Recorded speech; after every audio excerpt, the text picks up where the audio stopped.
Dear students, today we are going to discuss about the forced harmonic oscillation. Oscillations can be categorized into three parts: free oscillation, damped harmonic oscillation, and forced oscillation. If an oscillating body does oscillations such that its energy remains constant and continues to make oscillations till infinite as the energy does not lose, such type of oscillation is called free oscillation. But in general, it is an ideal condition. Any oscillating body, when it starts oscillations, its amplitude decreases continuously due to the damping present in the environment. Such oscillations are called damped harmonic oscillation. Now, what is the forced oscillation? Whenever an external periodic force is impressed over the oscillating body, the oscillators initially opposes that and continues to make oscillations with its original frequency, but after some time it started to oscillate with the frequency of external periodic force. Such kind of oscillations are called forced oscillation. Now let us take the differential equation of forced harmonic oscillator. Whenever there is a forced harmonic oscillator, three forces exist there.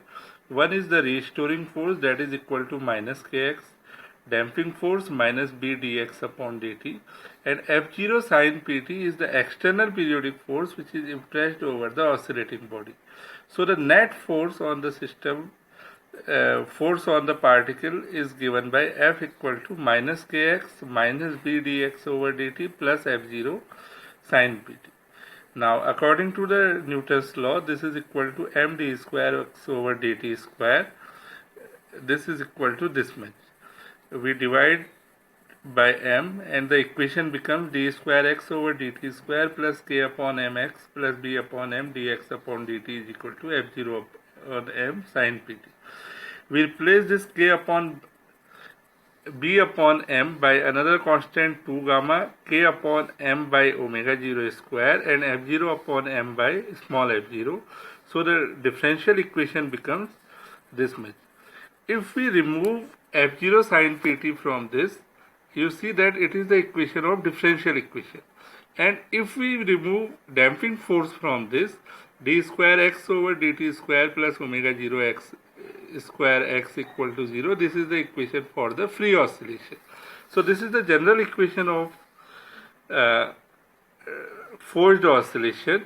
Now, if we have to solve the differential equation, we broke it into two parts. One is called complementary function.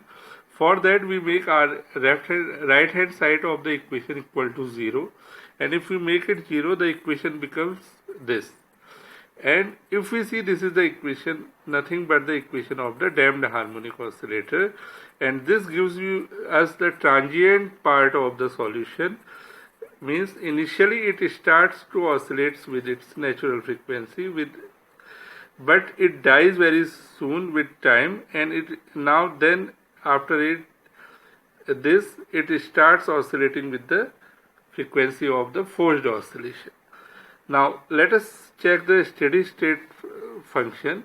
For this, let us assume the solution of this equation is x equal to a sin pt minus phi, and then we differentiate it once, gives pa cos pt minus phi, and again differentiation of this gives minus p square a sin pt minus phi. We put the value of x dx upon dt and d square x over dt square in the equation and try to solve it.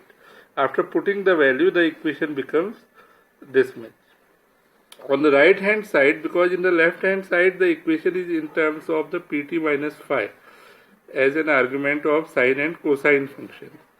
So to make the right hand side also like this, we add phi and subtract phi. So the equation on the right hand side becomes F0 sin pt minus phi plus phi of the term a sin a plus b. If we expand this, the equation becomes, in left hand side also, we take sin pt minus phi with 1 and cos pt minus phi as other function, making their argument, or right hand side sin A plus B, that is equal to sin A cos B plus cos A sin B. Now if we compare this equation, because this equation is true for all the values of t, if we compare the argument of sin pt minus phi and cos pt minus phi, it becomes a omega 0 square minus p square. This is equal to f0 cos phi. Similarly, the 2 gamma pa is equal to f0 sin phi. That is what we write over there. To solve it, we square and add the equation and get the amplitude of the resultant equation as f0 upon under root omega 0 square minus p square ka whole square plus 4 gamma square p square. And tan phi is equal to 2 gamma p omega 0 square minus p square. So substituting the values in the assumed equation x a equal to a sin pt minus phi, we get the solution like this, where this is the amplitude and this is the phase difference between them. So we see that it lags behind the force, the displacement lags behind the force by an angle phi. Now let us discuss the amplitude resonance. So what is the resonance? Resonance means whenever the external periodic force frequency is equal to the natural frequency of the body, amplitude of oscillation is very much increased, and this is called the phenomena of resonance. In this case, we see that the amplitude depends on omega 0 as well as p, and varies as the difference between these two, depends on the difference between these two. So at very low driving frequency, if we see, the frequency of the applied force is very small in comparison with omega 0, and if it is very small than omega 0, a is approximately equal to f0 upon omega 0 square, and if we substitute the value here, this becomes f0 upon k. That means at very low driving force frequency, amplitude a depends only on the force constant k, and it is independent of mass as well as damping and driving force. At high frequency, because p is very greater than omega here, so when p is very greater than omega, this term becomes approximately equal to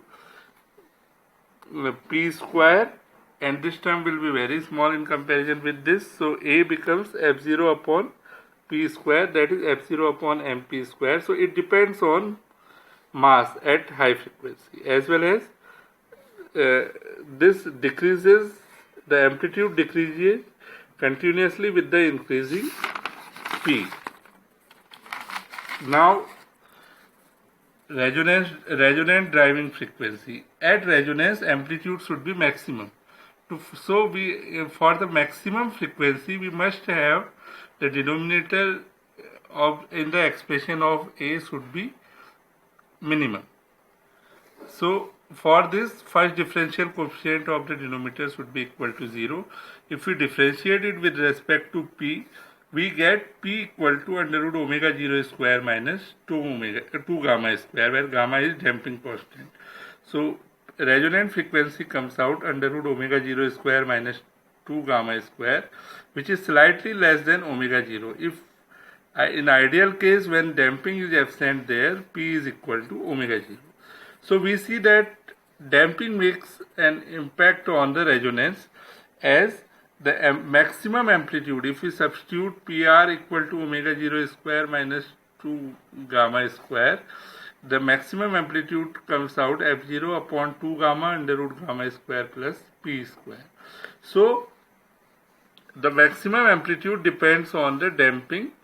Smaller the damping, larger the amplitude. So the response, it controls, this damping controls the response of the resonance, and in case the damping is 0, maximum amplitude is equal to infinite. If we check the phase difference between the displacement and driving force, x equal to a sin pt minus phi, where phi is given by tan phi equal to 2 gamma p upon under root omega 0 square minus p square. For the low driving frequency, p is very less than omega 0, so tan phi is approximately equal to 0. If omega 0 is very less than omega 0 is very much greater than P. Tan phi is approximately equal to 0. That means phi is equal to 0. At high frequency, P is very greater than omega 0. That means tan phi is equal to approximately minus 2 gamma upon P. And for this is approximately equal to pi. But at resonance, this comes out, value of phi comes out pi by 2. That means at resonance, displacement lags behind the force by an angle pi by 2. In this way, we see that the phase difference between displacement and driving force depends on the